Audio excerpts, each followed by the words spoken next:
আসসালামু আলাইকুম ওরহমতুল্লাহ। সাইফুল কবিরাজ চ্যানেলের পক্ষ থেকে স্বাগতম।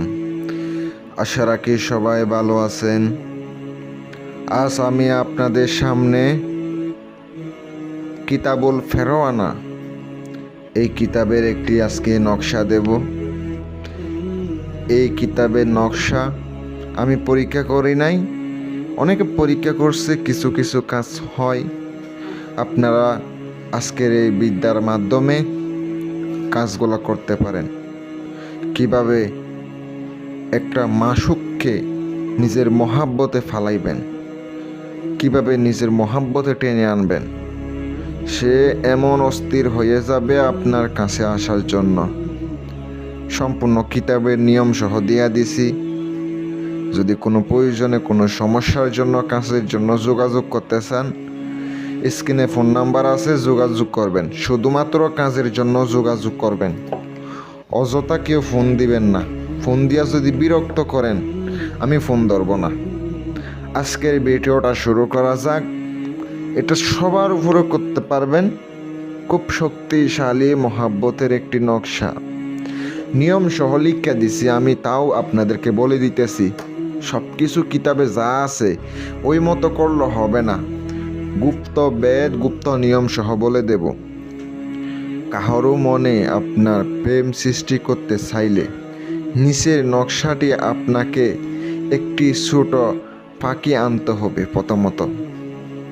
তারপরে রবিবারের দিন এই নকশা যেটা দেখতে পাচ্ছেন, নকশাটি আপনাকে লিখিত হবে। লিখার পরে আপনাকে সুতা দ্বারা পাখির ডানা পা বাঁধতে হবে। অবশ্যই নকশার নিচে আপনাকে যাহাকে বশ করবেন তাহার নাম লিখিত হবে, তাহার মায়ের নাম লিখিত হবে। তারপরে আপনি এটা সুন্দর করে বেঁধে দিয়ে আপনি পাখির যে ডানা আছে, আপনাকে অবশ্যই ডানা পা দিয়া বাঁধতে হবে। ডান পায়ে বেঁধে আপনাকে যে নকশাটা দিছি, এই নকশাটার নিচে অবশ্যই যাহাকে বশ করবেন তাহার নাম লিখিবেন। প্রথমত যদি কোনো মেয়েকে বশ করতে চান, মেয়ের নাম, মেয়ের মায়ের নাম লিখিত হবে। ছেলের নাম, ছেলের বাবার নাম লিখিত হবে। পাখির ডান পায়ে আপনাকে এটা বাঁধিয়া দিতে হবে।